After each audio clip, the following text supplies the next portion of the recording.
জিহাদ মানে হচ্ছে অমুসলিমদের নিধন করা নয়। জিহাদ মানে কোনো দেশ দখলের নাম জিহাদ নয়। জিহাদ মানে আমার বিরোধী পক্ষকে পরাভূত করে মসনদকে টিকে রাখার কোনো সশস্ত্র কৌশল নয়। জিহাদ কি আসলে? জিহাদ হচ্ছে অনেকেই আবার ইসলামের বিরুদ্ধে একটা ভীতপ্রদ অবস্থান সৃষ্টি করে জিহাদের মাধ্যমে। মাঠে ময়দানে বিভিন্ন জায়গায় মিডিয়াতে আমরা শুনে থাকি জিহাদ মানেই কেবল অমুসলিমদের বিরুদ্ধে যুদ্ধ। আসলে কি জিহাদ মানে অমুসলিমদের বিরুদ্ধে যুদ্ধে? এই প্রচলিত ভুল ধারণার অপনোদন আমরা কিভাবে করতে পারি, বা ইসলামের গুরুত্বপূর্ণ এই বিষয়টাকে আমরা কোরআন সুন্নাহর আলোকে কিভাবে মানুষের সামনে উপস্থাপন করতে পারি, একটু যদি ব্যাখ্যা করতেন। ধন্যবাদ। এটা আরেকটি খুবই গুরুত্বপূর্ণ বিষয়। আসলে জিহাদ মানে কি? জিহাদ মানে হচ্ছে অমুসলিমদের নিধন করা নয়। জিহাদ মানে কোনো দেশ দখলের নাম জিহাদ নয়। জিহাদ মানে আমার বিরোধী পক্ষকে পরাভূত করে মসনদকে টিকে রাখার কোনো সশস্ত্র কৌশল নয়। জিহাদ কি আসলে? জিহাদ হচ্ছে অনেকেই আবার ইসলামের বিরুদ্ধে একটা ভীতপ্রদ অবস্থান সৃষ্টি করে জিহাদের মাধ্যমে। জিহাদ কি? জিহাদ হচ্ছে একটি প্রতিরক্ষা মন্ত্রণালয়।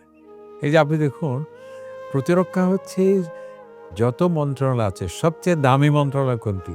প্রতিরক্ষা মন্ত্রণালয়। এবং যিনি দেশের রাষ্ট্রপ্রধান বা সরকারের প্রধান তিনি তার দায়িত্বে সেটি থাকে। তো এই যে জেহাদ হলো ইসলামে মক্কা শরীফে যে 13টি বছর সেখানে কিন্তু জেহাদ ছিল না।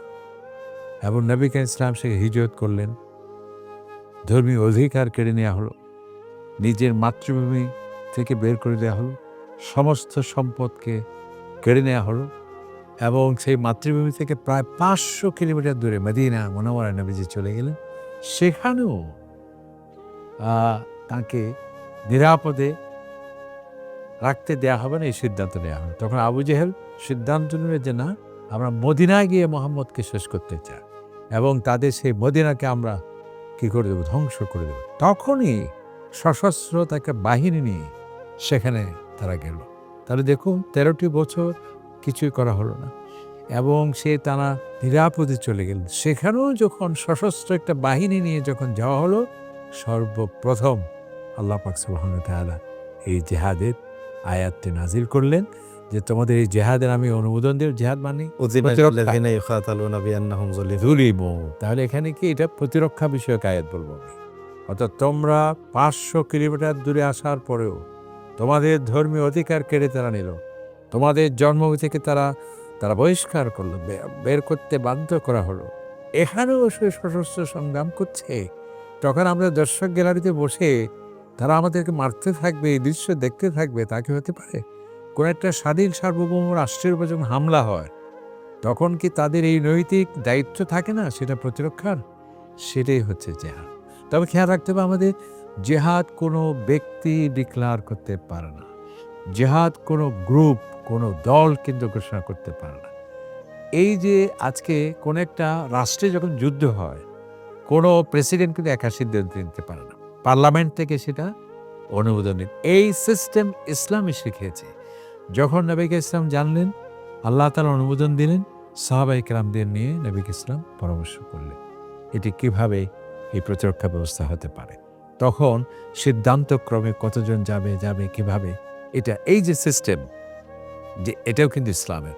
তখন নবী ইসলাম কিন্তু প্রতিটি যুদ্ধে যাওয়ার আগে তিনি তার সেনাবাহিনীদের নিয়ে যে বক্তব্য প্রদান করতেন, আজকের আধুনিক যুগে সেই যুদ্ধে মানবাধিকারের কথা, জেনেভা কনভেনশন, আমার নবীজি সে কথাই তারা বলছে। সেটা কি?